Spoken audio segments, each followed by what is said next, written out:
Hi, everyone.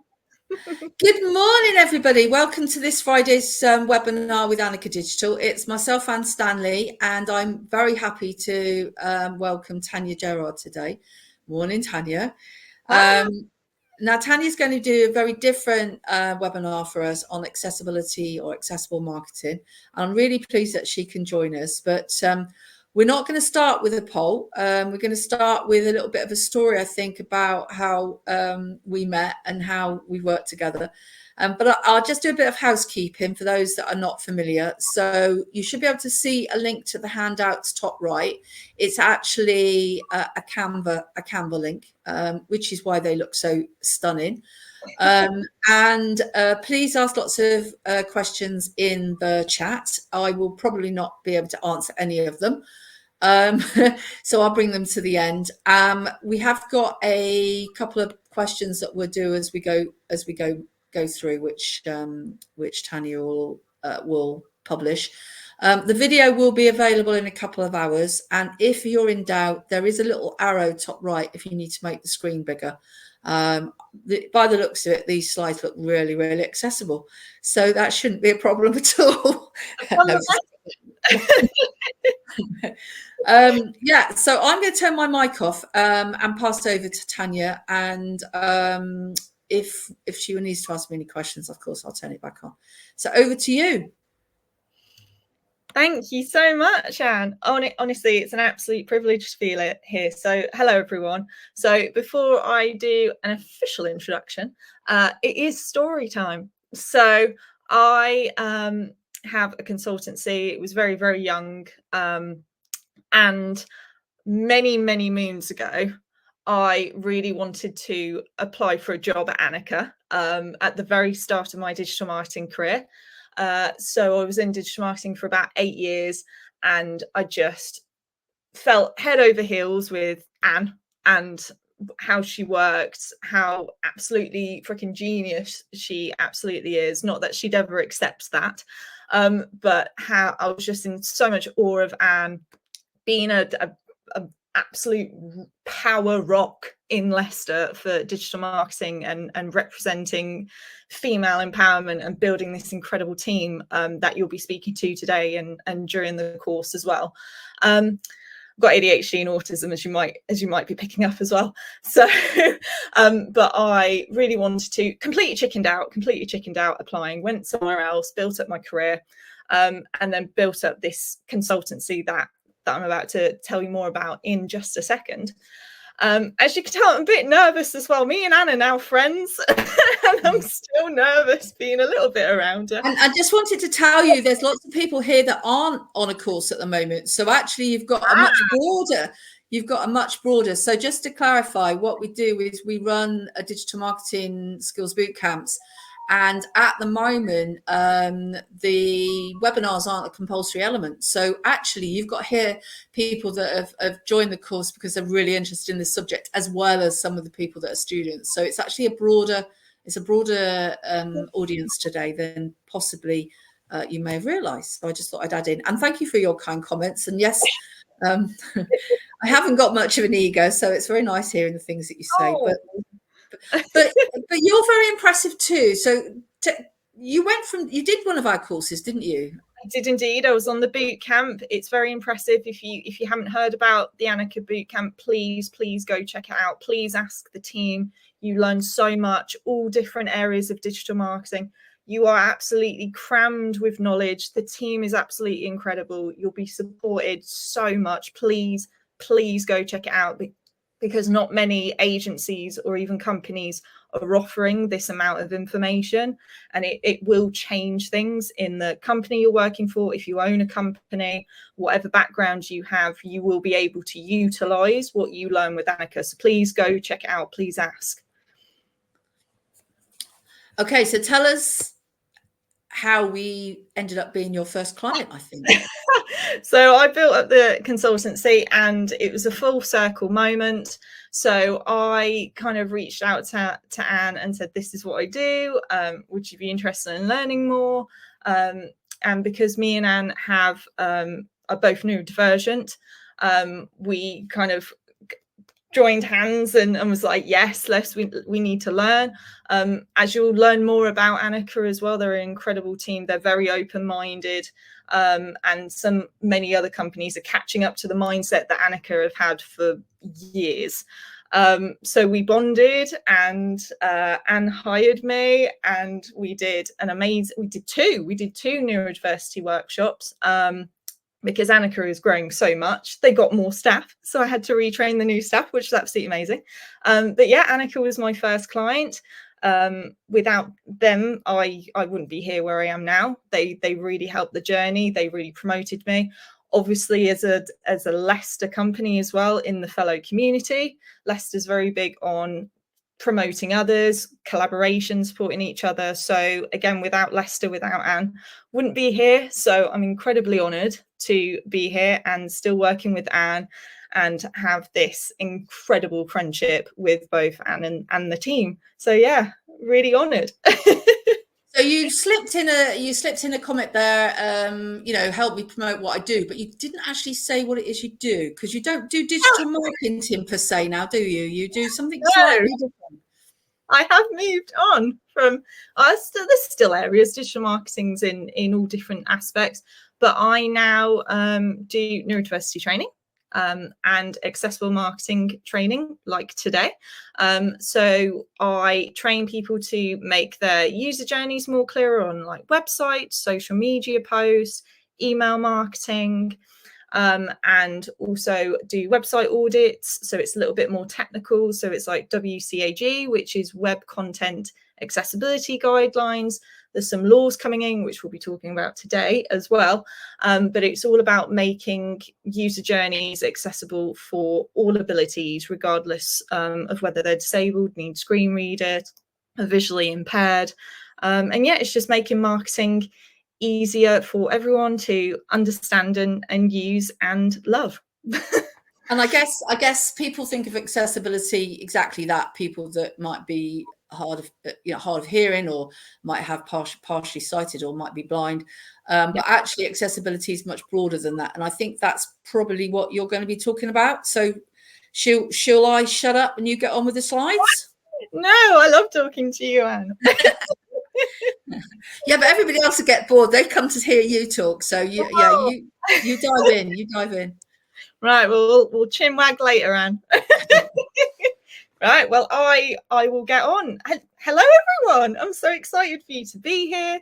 Thank you so much for taking the time out of your really busy schedules to be with us, to be with me and Annika today.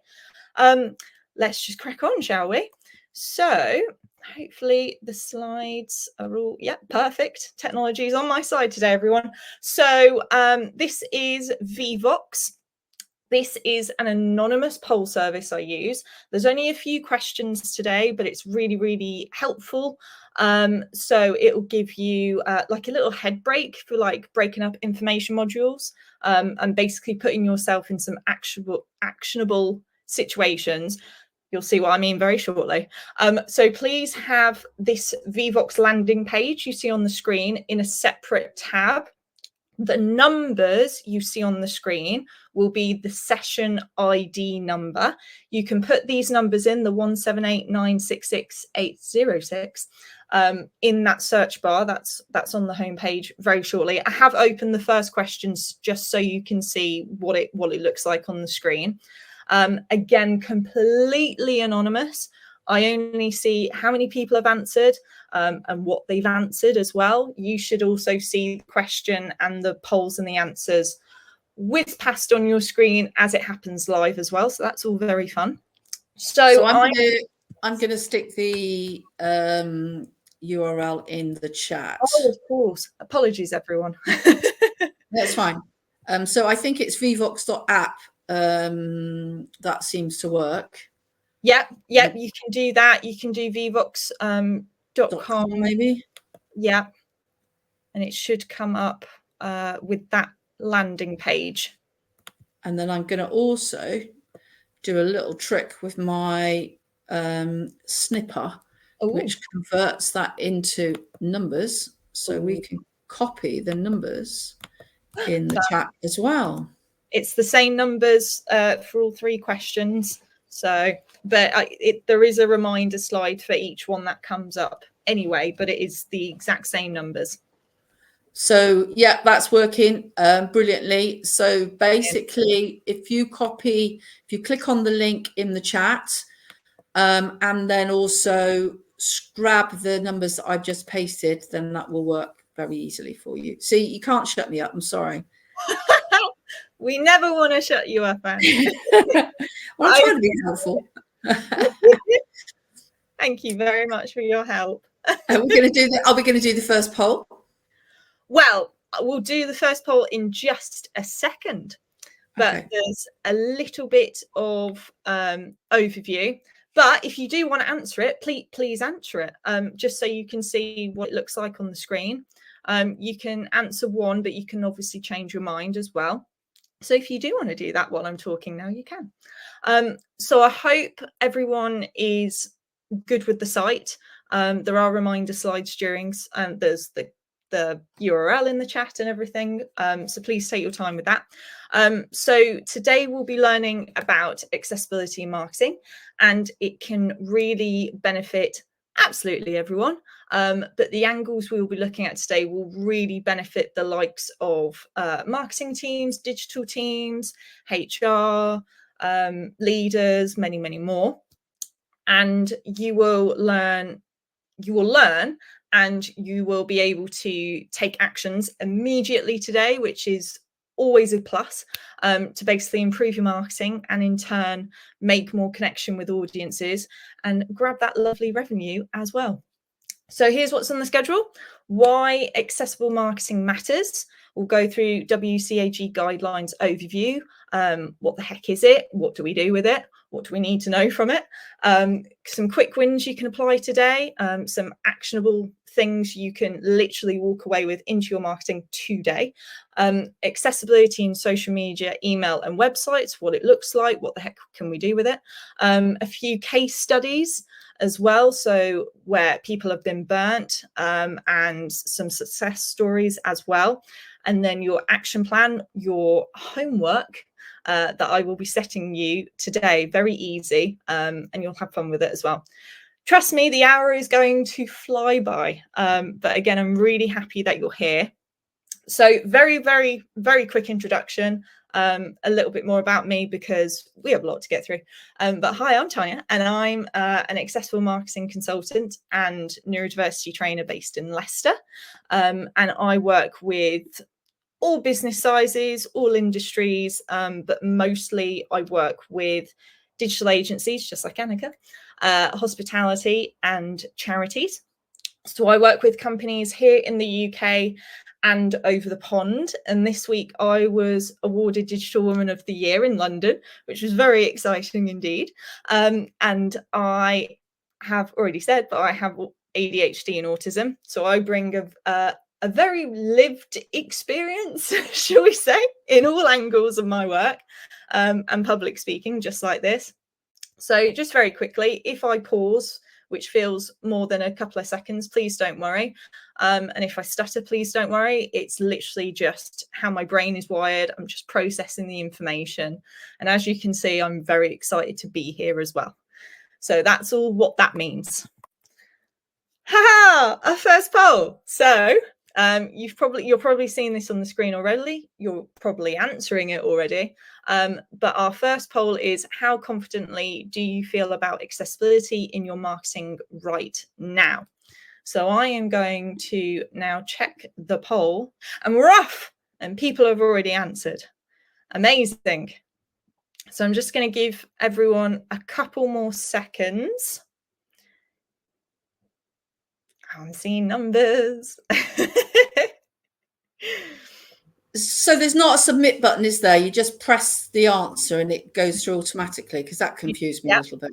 Yeah. Oh, I do apologize. Yep, you just press the answer what you feel is the right one, and then I just see numbers of how many people have answered what, which I will go through in just a second, and share with you all.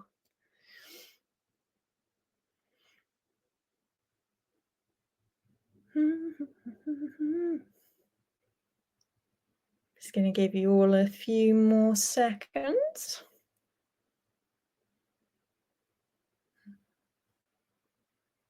I stuck the heating on for the first time yesterday. My gosh. It's all of a sudden turned. People are now starting to say the classic, it's getting darker. Okay, that number's been there for a little while. So how confident do you feel about accessibility in your marketing right now? We had one person say very confident. Woo, amazing. Still glad you're very here. You will definitely learn something new today. I bet that's James. He'll combine the fact that, as he said in the chat, that he's on the ND scale, but also because he's been involved in web development, he's probably taken a very similar path to you from that perspective. Amazing. You'll definitely learn something new, and if you don't, please ask me. Somewhat confident, 15, absolutely amazing. Not confident at all, 1, welcome, you're going to learn so much today. 2 people said, I don't know what accessible marketing is, Tania, that's why I'm here. Perfect. You will also learn so much today. So I am just going to stop that now and carry on, hopefully. And we've consumed quite a lot of time, so just make sure you're okay. I'm going to keep looking at the time. So if I'm going, I do apologise. You will all get the slides in that link as well, so you can follow with me. I'm going to keep going. So what the actual fudge calls is accessible marketing. Now, some of you might be thinking, I've heard about inclusive marketing a few times. What the heck is the difference? So I'm going to break it down for you. So inclusive marketing, it usually focuses on the content side. So like the images, the words, representation you use. Accessible marketing goes further. So it's like a broader scope. So it looks at the whole scope. So the entire user journey, how easy it is for people of all abilities to engage with your brand. So in terms of digital marketing side, so think of it as the toolbox, like Google Tag Manager. Okay, so inside that toolbox are the tools like Google Analytics. So in this analogy, inclusive marketing is one of the tools. Okay, so it's part of accessibility, but accessibility is the bigger framework that holds everything together. So if inclusive marketing is about what you say, accessible marketing is about how people actually use it. Okay, so it's about making your emails, your websites, your forms, your social posts usable and enjoyable for everyone, whether that's a dyslexic teenager scrolling through Instagram, an older generation person filling out a form on their phone, a professional watching a video on like a noisy train without headphones because they've forgotten it for the 1000th time. But accessible marketing is all about making the journey clear and really frustration free, again, for everyone. I will be repeating that because it's a really important thing. We've all been on a website that was confusing or just downright crap. So we've clicked off, we've gone somewhere else without even a second thought. That's not always seen as an accessibility issue, but it actually is. So a poor user journey literally excludes people. So when we make our marketing accessible, every single person benefits. It's not just, again, about disabled audiences either. It's about making things clearer for literally all of us. Okay, so why does it even matter? So there's many benefits, but here are just the top 5. So first off on the slide, expand your audience reach. So in the UK, we have roughly about 16 million people living with a disability today. Now, I want to say now that doesn't include the misdiagnosed, the undiagnosed. There could be even more, okay? So add to that older people, the non-native speakers, anyone facing temporary barriers like, I don't know, a broken arm, so they can't use their proper arm correctly, or poor Wi-Fi. Now, some of this sounds probably a little bit silly to some people, but the number of people impacted is far greater. Okay, So secondly, it improves experience. So accessibility often means clarity, clear journey, and that's something everyone benefits from. If you have a clear journey on your website, on your socials, you know, the call to actions are all clear, you're going to get happier customers because they actually understand what you want them to do. Okay. So third, it boosts SEO. So search engines reward accessible practices like structured headings. So that's your H1s, your H2s, your H3s, your H4s, your H5s, your alt text on imagery and descriptions, descriptive links as well. We'll be going all through this a little bit more in just a second. And accessibility and SEO work really well hand in hand. They are a partnership. Fourth, it builds brand rep. So by that, I mean brands that are seen as accessible and socially responsible, ethical, gain loyalty and trust. It's been proven time and time again on that one, especially. And the fifth one I'm going through is it reduces risk. So accessibility protects you from reputational harm and legal complaints. And we'll be going on to Equality Act. I hope it is next, actually. It is. Hey. So in the UK, we have Equality Act 2010, which places basically a duty on companies. See, this is where I said the stuttering earlier, to make reasonable adjustments so disabled people are not at a disadvantage in the workplace, so they can do their job, be an asset, etc. And that duty basically covers not just the physical spaces, but your services, your employment practices, your communications, etc. Also, it includes your websites, your emails, your digital campaigns that not many people know about either. So the WCAG, which is, and it's a bit of a mouthful, but the Web Content Accessibility Guidelines. Now, they have 3 levels, okay? So it is A, AA, AAA. Now, the recognized technical benchmark that everyone should achieve is WCAG 2.2. It used to be 2.1, and then they've upgraded it to 2.2, level AA, which is now literally the UK legal standard. So that's the one you want to hear, okay? So the 4 key principles are that content must be perceivable, operable, understandable, and robust. What the heck does that mean? Basically, it means people need to be able to see it, to use it, to make sense of it, making it clear, and to trust that it actually works on different devices and assistive technologies. And it's not just the UK, guys. Okay, so in June 2025, the European Accessibility Act came into effect across the EU.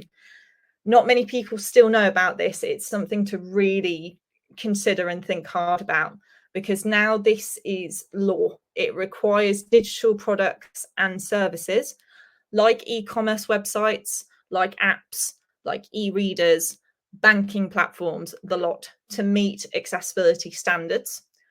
Really, really important note now, even if you're UK based, if you sell or operate in Europe, this directly affects you, okay? So what can you do with this information? You might be asking yourself. Well, you can start by aligning your marketing and your digital platforms with WCAG 2.2 right now, today. We'll be going through a few things that you can do to start that journey as well. So please do not worry. This is just getting the scary bit out of the way, okay? So that way, you'll not only stay compliant in the UK, but you'll also future-proof your business if you expand or work internationally for a start, okay? So I also recommend having a website accessibility audit being done to really protect yourselves. But again, more on that later. So, common barriers across all channels. These are, again, the ones that we just see the most, and they are related to WCAG. Okay, so text embedded into imageries. So this isn't picked up by screen readers. Okay, so I've seen charities share really super important information only inside like a post-it image on Facebook. If you can't see it, you completely miss it. It isn't being read by screen readers. Okay, so low contrast or tiny fonts. So government websites have been criticized in the past for grey text on white, and it is literally impossible for people with low vision to actually read this, and obviously that builds frustration, and then they take it out on themselves, and it's just a whole cycle. Jargon heavy copy. So an example I can use here is a council newsletter wants to use phrases like strategic synergies, okay, which doesn't mean much to residents at all, because that's industry jargon, it's industry talk, and they didn't have an absolute skeevy what the frick it meant. So it's just too much jargon. You might look cool, but no one understands. So videos without captions. So I want you to think about companies like Network Rail, okay, who share safety announcements. So without captions, deaf travellers miss essential information, which isn't good. Obviously, they could miss their stop if they don't know about it, for example. There's also what I've put, complex forms. Okay, so I worked with a university where students were dropping off at an alarming rate in terms of applications because the form had really unclear instructions and it had unlabeled fields. Now, what I mean by that is if you have like a telephone or an email link, it needs to have a label in that field where, so for example, if you wanted to have an email link, you would start with mail to, and then the 2 dots. I don't know the official name for the dots, but you know what I mean. And then the email. So that's a field, okay? So they were super easy fixes, as I just mentioned, but they didn't know how, they didn't know about them, and they didn't know how to use them either because no one told them until I found it for them. So they didn't even know it wasn't working at the time. But we soon fixed that very, very quickly. So even event materials with think like super tiny font, okay, stating the obvious, but can't blooming read it, okay? So all of the above, super quick, super easy things to fix. They'll make a huge impact in terms of user journey as well. Why the heck does all of this matter on a fuller scope? So the numbers, to underline this, 1 in 5 people in the UK have a disability. It's a fact that 16 million people, as I mentioned earlier, could be many more, okay? So collectively, they represent something that we have called the purple pound. That's worth about 274 billion every year. I will say now, though, that report was made about 4 or 5 years ago. We're due a new one. Gun to my head, it's probably needed close to 300 with how everything has moved so quickly over the years. And yet 73% of disabled consumers regularly face barriers online. That means they'll often switch to a competitor whose website is easier to use, obviously, naturally, for one. So becoming more inclusive and really implementing accessibility into your marketing for the foreseeable future will really channel that sense of storytelling, for instance, that belonging to your customers and consumers, because they'll see themselves, okay, in your branding, because you've thought of them, you've thought of the journey. You'll also, of course, make more money, retain talented staff, because you're doing things more ethically and your brand reputation will improve. When people see themselves in the brands that they love, they stay. You have customer loyalty as well, and they talk about you, which is absolutely brilliant. So what does it look like in the real world? Okay, so again, it benefits absolutely everyone, and I just wanted to share a few examples. The next slide, it's going to get a few people, and I'm really excited. But Domino's Pizza, okay, so in the US, They were sued because blind users couldn't order food through their website. And being a food service, people kind of need to order food through website, right? So they lost in the court in the US, and in the UK especially, cases are rising too, just like this. You'll be seeing it more in the media in the next 6 to 12 months, guaranteed. Okay, so another one is Lloyds Bank. Okay, so they introduced accessibility testing. They saw fewer people abandoning their online forms because accessibility more completed applications. And again, they just did what we just talked about as well. It's fixing the forms. It's thinking of different abilities, different user journeys. Oh, this is a story. The next one is that it gets people. Okay, so you might have forgotten this story, and there's a good reason why, because a lot of money was spent to get rid of the story, but I'm bringing it back. So back in 2019, Beyonce's official website was sued because it wasn't accessible. Okay, so the site had no alt text for images for a start. The navigation couldn't be used with a screen reader either. Now, for blind fans, that meant they couldn't buy tickets to her concerts or access merchandise. So imagine being a lifelong fan of the Queen, but locked out simply because of poor website design. Anyway, let's get into it. So a lawsuit was filed under what's called the Americans with Disability Act. It's also known as ADA. So the case made headlines absolutely worldwide.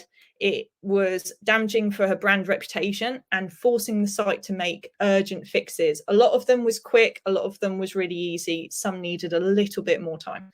Now, many have, again, forgotten this because it was all very hushed up very, very quickly. And with all media, some new scandal happened within hours, of course. But what I want you to take away from this is if someone as powerful and as well-resourced as Beyonce, okay, can get caught out, it shows how serious accessibility needs to be taken. Again, this was 2019. So for businesses of all sizes, whether you're a local company in Leicester, like me and Annika, or a global superstar, like our pop star queen, failing on accessibility is reputational and financial risk, and you just don't want to do it. So next poll, and I'm going to be very interested in what people say about this.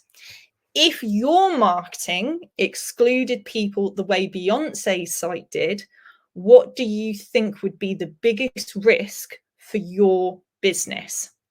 So we've got, and it's the same number. So hopefully it automatically comes on your screen, but if not, just let me know. But there is loss of sales / customers, reputational damage, legal / financial risk, or all of the above. We're getting, okay. Yep. I'm seeing the numbers fly through. I'm just going to give you all a few seconds.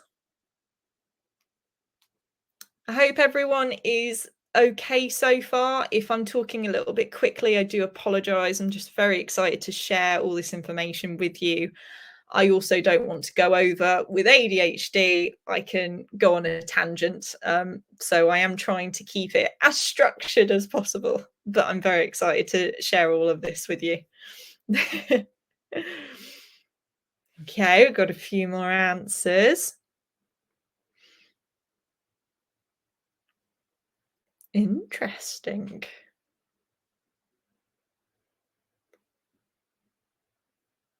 Oh, someone's changed their mind. That's okay. It's a big question. It's a big question to think about. Comparing it to one thing to your own company, or a company you work for, of course, or a company you know.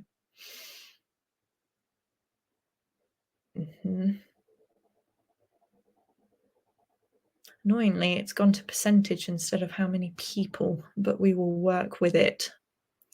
Okay, so we've got a majority answer here. Okay, so 93% of you said all of the above. Yeah, it's a worrying thing, but as we'll go through, as we've already learned, there are some really quick fixes we can do to, I'm not going to get the right word, so I'm just going to say lower the risk of our poor queen. Okay, so I'm just going to stop that. So, case study success. Tesco.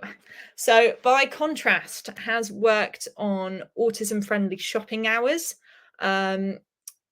It should be in all Tesco's now. I know they've been rolling it out for the last year or two, so I think it is in all. And there should be a sign on the reception as well. If you don't see it, ask if you need it, because it is available. I digress. So they've worked on autism friendly shopping hours and also improved accessibility on their website, and they received national press coverage and customer praise for it as well, because again, they saw their customers, they kept getting the same feedback over and over again, they did something about it. So the changes weren't complex. Things like, again, clearer navigation, breaking down the user journey to make it less complicated for everyone, started using alt text. The impact was huge. Loyalty went up, brand became seen as more socially responsible. And I think since they have also won an award, I think it was last year as well, for ethical business, ethical, sustainable business. So kudos to them. And that's the difference, you know, accessibility makes. It's either exclusion or connection. So we're going to get a little bit more technical now. Stay with me, okay? So WCAG, it again stands for Web Content Accessibility Guidelines. This is one for James. So these are global standards for digital accessibility. So like I said very briefly earlier, we're on version 2.2, level AA. That's the legal standard in the UK. So the guidelines are built around the 4 principles: poor, perceivable, operable, understandable, and robust, that we went into a little bit earlier, but to basically give some examples of what it actually looks like. So perceivable, can people actually see and hear the content? So for example, do images have alt text? Do videos have captions, basically? Okay. Operable, can people use it? Think about whether buttons are large enough for mobiles, or if navigation can be used by keyboard. So that's operational, really, you can also say. Understandable, is the content clear? So for instance, again, try and avoid using jargon in forms we don't understand. We're not part of the industry, so just break it down a little bit more easier, so everyone could fill in that form. And yeah, use less jargon in CTAs as well, so which is call to actions. So robust, does it work with assistive tech like screen readers across different browsers or devices? And this really important to note here is that WCAG isn't just for developers. Okay, so as marketers, we create the content, so we play a huge role in whether it's accessible or not through the journey. So what's it look like in practice? So first off, color contrast. So in terms of the standards, the minimum is 4.5 to 1 for text. So what does that even mean? So basically avoid light gray text on white background. Okay, so make the background and the text super easy to read. Can it be seen? Alt text, again, I keep repeating alt text because it's one of the most easiest things to do and gain a lot from. Okay, so basically every image should have alt text that describes its purpose. For example, instead of the word dog, write golden retriever wearing a guide dog harness. That's what we call descriptive. So basically describing what the actual image is. Fun fact as well, if you're in an agency right now and you're in part of a team, and you do client website projects, and you have to save 1,000 images, and some get left behind. Sometimes we need to do stock images. It is what it is. It's absolutely fine. So when you make it descriptive, so golden retriever wearing a guide dog harness, it really helps the team to help find that image as well. Trust me. Okay. So just fun little fact. Keyboard navigation. Some people can't use a mouse. So if your site can't be navigated with tab key, keyboard, it's excluding them. And then error images as well. So if you submit a form and it just says error, and I really wanted to do that in a robotic voice, but I really stopped myself. That's not helpful in the slightest, neither is the voice. But accessible forms tell you exactly what's wrong. So they need to be descriptive. So if they've done something wrong, they need to know what they did wrong. So you can do, please enter your email address in the correct format. You're telling them what they've done wrong, how they can correct it. So some quick wins. First off, fonts and contrast. So stick to fonts that are really simple and legible. So in the UK, the RNIB recommends avoiding italics and fancy scripts, and I 100% agree with them. Just because it looks fun and fancy doesn't mean anyone can understand it. So you need to bring it back to the user journey and what you want them to do, instead of pretty is amazing, but people have got to use it. Okay. So again, alt text, add it to every image. LinkedIn, Instagram, and X all allow alt text now as well. Captions, so tools like YouTube, TikTok, they auto generate captions. They always spell my name wrong, but you can edit it. But you should always check and correct them, because sometimes they're in American, sometimes they're in English. Sometimes if you're talking really quickly like me, they lose words. So triple check before you put anything live. Again, less jargon. Instead of commence your application, you can just say start your application. You don't need to be fancy, just bring it back to the basics. Headings, again, H1s, H2s, H3s in order. This helps both screen readers and SEO, as many of us know. So again, these are small changes that don't need a huge budget, but they make, trust me, an immediate difference. So sadly, it's our last poll. So I'm just, oh, hello, my screen's gone weird. Here we go. So which quick wins feels easiest to start with today? So we've just gone through accessible fonts and contrast. We've just gone through alt text. We've gone through captions and transcripts, less jargon, and structured headings. So which ones do you personally feel could be the quickest, easiest win for you to do today? Because everyone's different. Everyone's got different roles. Everyone's got different levels of knowledge, of course, as well. Oh, you're all very excited. The numbers are like, fantastic. Oh, I love it. We've got a real mix of answers, which is absolutely perfect.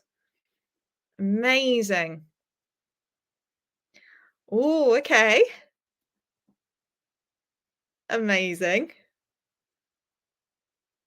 Bet the recording's going to be really funny on this, because there's just me saying, oh, yeah. No one in the recording can see what we see. So, oh, okay. Just going to give a couple more seconds, and then actually, that's a really good point. You might want to read out the choices that you gave people. So yeah. So again, accessible fonts and contrast, alt text for every image, captions and transcripts, less jargon copy, and structured headings. And I do apologize, I don't think I read out all the answers for the other two questions, so I do apologize, everyone who is watching this after live. Hello. From the past. Okay, so we have half of you said alt text for every image, absolutely perfect. Some said less jargon copy. In second place, it was structured heading. So in first place, alt text for every image. In second place, you had structured headings. In third, you had accessible fonts and contrast. And in fourth, you had less jargon. Fifth was captions and transcripts. Interestingly, no one voted for captions, which is very interesting. It is very easy. I honestly. But yeah, thank you. So now you know what you need to do today, everyone. So nearly there. So we're just going to quickly go through social media, websites and emails very, very quickly, because I do see the time. And I really appreciate your time as well. And I'm losing my voice in the excitement. So onwards, social media has accessibility tools built in, but most brands don't use them. I'm going to go through a couple with you today. Again, it's our friend. It's the alt text on LinkedIn, Instagram, websites. You can add alt text to your posts. Without it, screen readers can't access your content. They don't know what the frick you're talking about. What's called camel case hashtags. So write accessible marketing with a capital A and a capital M instead of accessible marketing all in lowercase. And again, that allows screen readers to read each word correctly. That was something I learned recently, actually. I'm going to be completely transparent. I did not know that. Now I know it. Now I'm educating people about it. Text only graphics. So I see UK events post flyers full of text as an image. If you don't include the information in the caption too, thousands of people can't access it. They can't read the image. They can read the descriptive text, however. Again, captions, always caption video, even on platforms like TikTok. 80% of users watch without sound. Okay, captions literally help everyone. Again, referring back to our friend who forgot their headphones on the train, on a busy train. They're not, unless you're very rude, they're not going to put up the sound on while traveling on the train. So you watch videos without sound. So otherwise, you're just seeing someone on a video going. It helps everyone. Could you just repeat what camel case is? Is it where every first word is a capital letter? Exactly. Yeah, so, we call it a sentence case, but of course in a sentence you'd have a gap. So if we were doing an ad for Google Ads, we would say camel and then the gap case, but with a hashtag you need to close it. See, I do this all the time, because unless you actually do that, you get all those examples. You remember all those examples where people did very strange web domains without hyphens, and it looked like something completely different. There's some really famous examples. I can't think of any of them now, but there was one with rapists instead of, or something really weird. When you read it and you read it differently, it looks like something completely different. The funny words. Yeah. I know what you mean. So if we had a hashtag Anika Digital, so the A would be capital and the D would be capital, but still all one word. So it was a learning curve for me recently, going to be completely transparent. So every day is a learning day in this industry. So rushing through 9:51. Okay, come on, we can do this. So email is one of the most overlooked areas when it comes to accessibility, okay? But it's also one of the most important, because nearly every company uses email. to communicate both internally and externally. So here's what to look out for, okay? First, accessible templates. Many email marketing tools like MailChimp, like HubSpot, like .digital already have templates designed with accessibility in mind. People often override them with tiny fonts like grey text on white that we learned earlier, really long chunks of content that are really hard to scan. So just good practice is to stick to strong contrast, to use at least 14-point text. Structure your content with headings and bullet points as well. That is the foundation. You will go far with it. Subject lines, they are your first accessibility test, okay? They need to be descriptive and make sense when read out loud by a screen reader. So instead of writing important update, write your February invoice from XLT, or book your place accessibility in marketing workshop.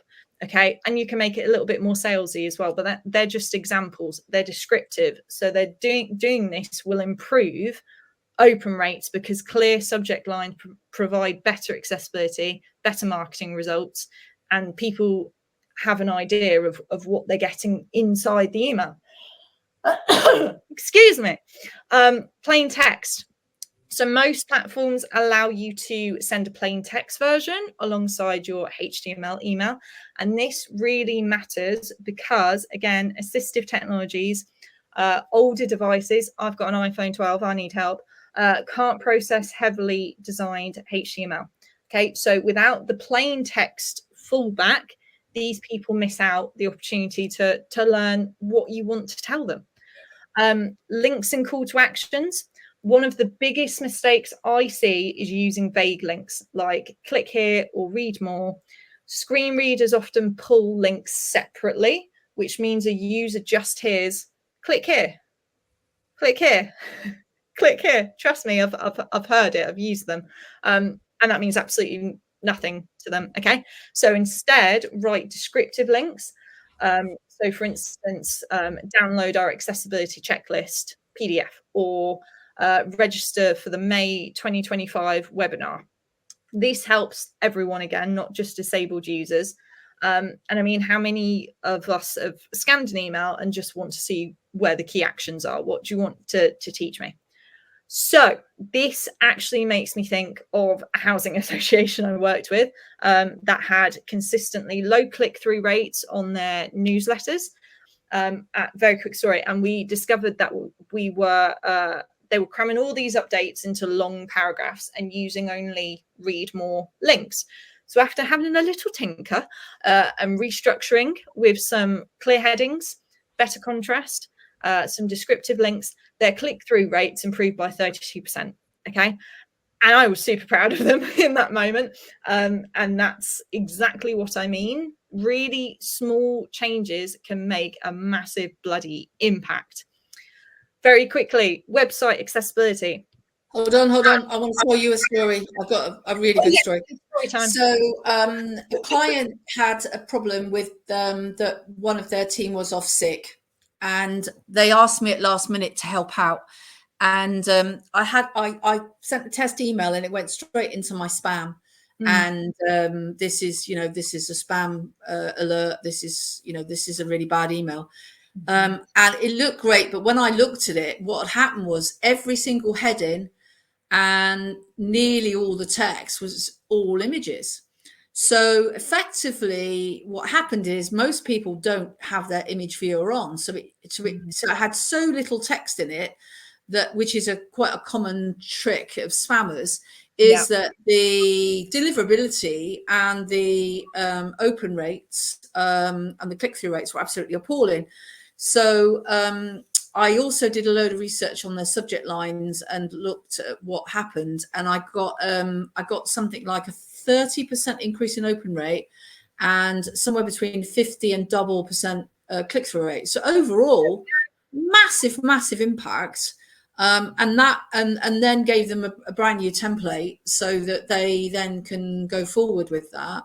There we go. So not only is it more accessible? It gets through the spam filters, and it's really difficult to get into people's inboxes. Really so difficult. A combination of that subject line and making it, because normally if you have a really big image at the top and no text at the top, most people won't see any of it. And therefore, and particularly because people mostly open emails, it's over 80% are on mobiles. If it's just an image which doesn't render, or you can't see any text, then people won't open it because they just think it's spam.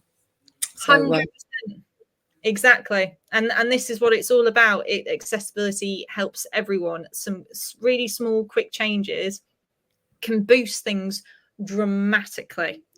So we are nearly at the end. Okay. So last little section, and then it's your homework. Okay. So we're there. Finally, websites. Okay. Huge area where people fall down. Okay. So first off, very quickly, navigation.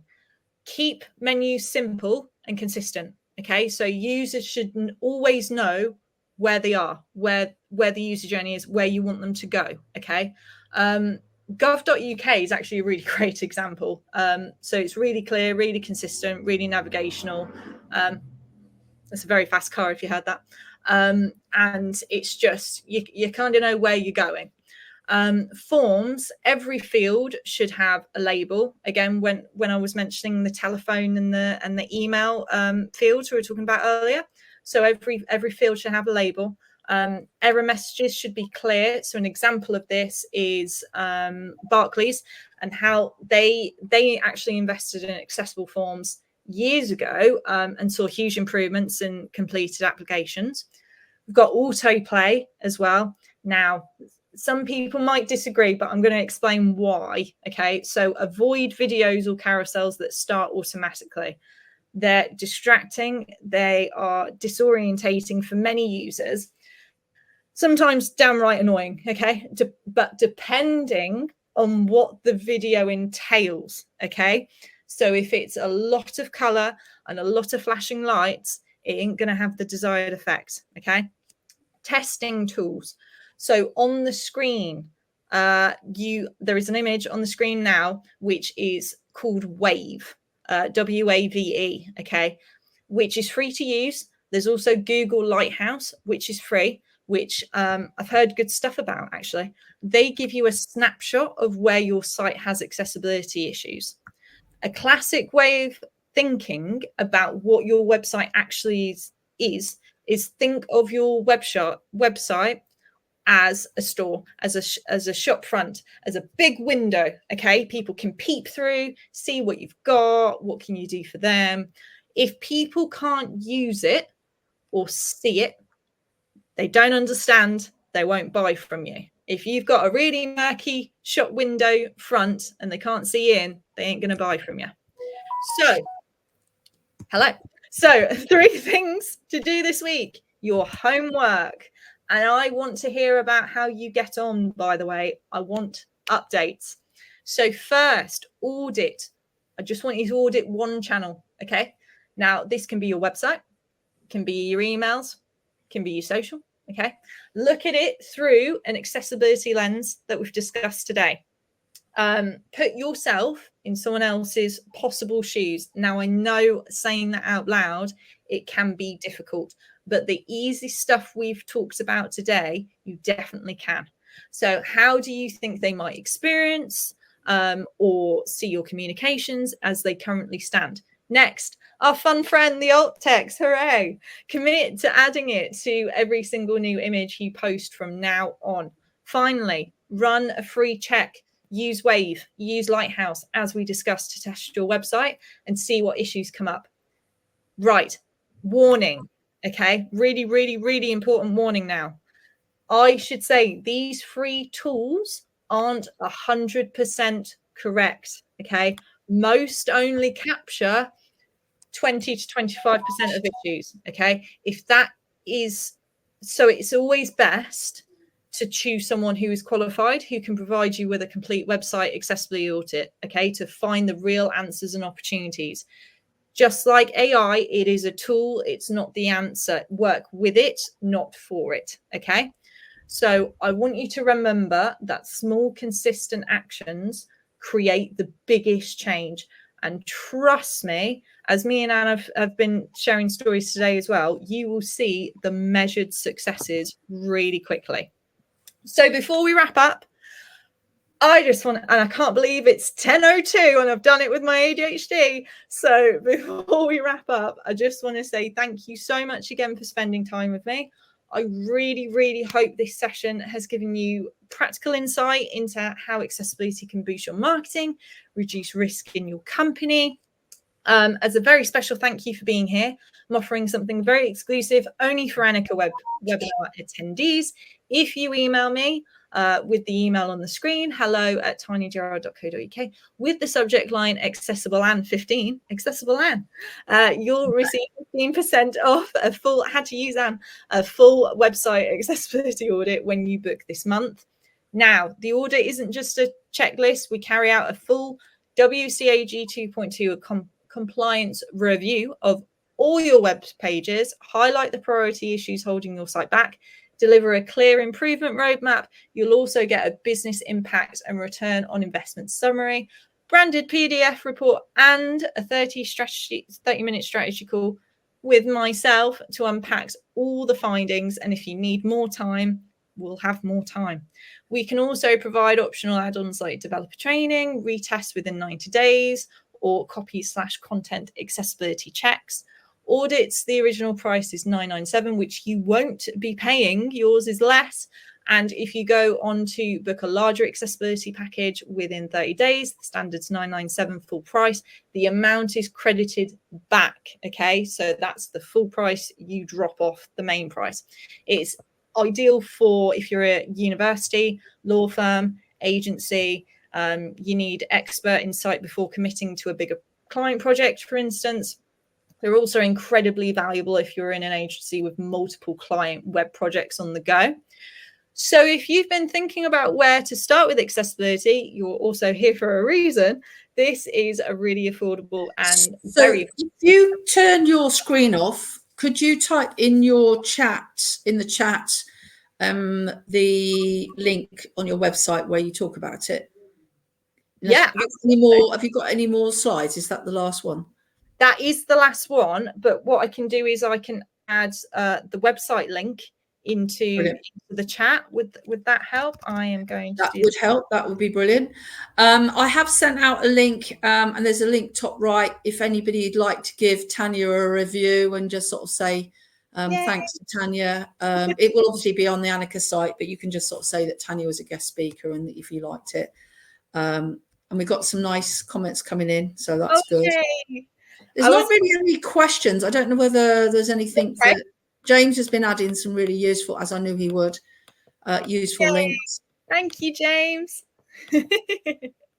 Yeah, there was a question about the power of hashtags, and I said, yeah, well, we still use them a lot. So, and it was the rapist was the one I was thinking of. I knew it had something to do with rapists, but and it was who was it? Yeah, Audrey. Thank you, Audrey. I knew it was something stupid like that, but so there is something really quickly as well with hashtags. So many people might have seen, and it was a brilliant ploy. Some people still believe it, but I'm gonna unmyth it now. Okay, so the Instagram CEO was saying, "Oh, don't use hashtags; they don't do anything." Okay. This was a ploy. Okay, so he admitted it about a month ago, saying actually it was clogging up the system. So you know how AI was saying, oh, you don't say thank you to me because it's costing us millions. It was a really similar venture with Instagram. So all the hashtags was clogging up an Instagram system. So hashtags do work. They do. They're really efficient. Please use hashtags because they do work. And it was kind of a weird joke, like, please stop costing me money. Okay, just in case you didn't hear that, I want to tell you today. So they do work. It's just that it was costing them lots of money. Yeah, okay. It's storage space. It's a bit like having all your emails that you've not deleted. I'm probably very guilty of that. Audrey's asked a question. Do you know of any tools, AI, that can help automatically add alt text to images when you have a lot to do? I know that James actually built something, but that was a while back. But do you know of any tools that you can do that? I'm going to be completely transparent. I don't know anything off the top of my head. So manual is always the best way. If you do have someone, I do that for people as well. But it's humans are still important. So you can use, I mean, you could even use ChatGPT or Claude. Gemini's pretty good at image recognition because of the way that they've got their circle on their phone. So I think they're very good at reverse lookup and describing images. But I guess it's probably the issue is then you've got to upload them. James, are you online? Do you want to add anything in the comment on that? Because I know that you did some work. Yeah, you can build an AI system too using Git projects. Yeah, but it depends how big it is. You still need human element as well. Like AI can do it, but you still have to check it from a human element. So you'll still have to do manual work, even if you do find an automatic, because not all automatic apps for alt text are actually got screen readers in mind, believe it or not. So if you do find something, please always double check. Don't just take it as the same. Human alt text is still better. Yeah, I mean, a lot of the stuff we did, James did an article in Search Engine Land, I think, on this, and that was used for product descriptions. If you've got a massive e-commerce site that you've just not done it, and you know, or you've done a migration, it's not come across. But yeah, it's not really something that you should automate if you can avoid it. You're better off doing it as you go along. I must admit, I'm a bit shoddy at doing it. I should get my act together, really. Anyway, I think on that note, thank you so much. You've made us realise where we need to do some stuff.